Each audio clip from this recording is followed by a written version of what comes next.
नागपूर महानगरपालिकेतील महापौर आणि उपमहापौर पदांच्या निवडणुकीभोवती असलेल्या सर्व चर्चांना आता पूर्णविराम मिळालेला आहे। नगर परिषद प्रशासन विभागाने निवडणूक कार्यक्रमाची अधिकृत घोषणा केली आहे।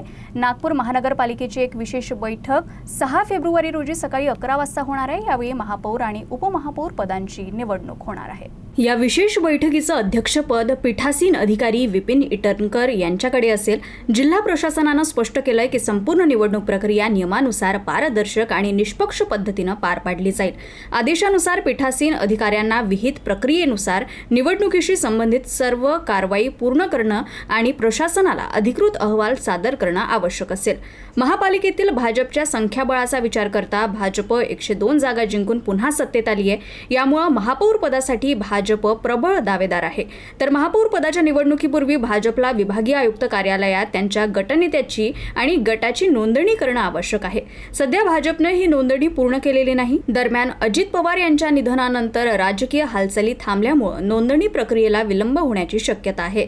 मात्र सूत्रांकडून मिळालेल्या माहितीनुसार भाजप 30 जानेवारीपर्यंत गट नोंदणी पूर्ण करेल। निवडणुकीचा कार्यक्रम जाहीर होताच महापौर पदाच्या संदर्भात भाजपचा गट अधिक सक्रिय झालाय। दावेदारांच्या नावांबाबत पक्षात चर्चा सुरू झालेल्या आहेत आणि सर्वांच्या नजरा नागपूरच्या नवीन महापौरपदी भाजप कोणाची नियुक्ती करणार याकडे केंद्रित झालेल्या आहेत।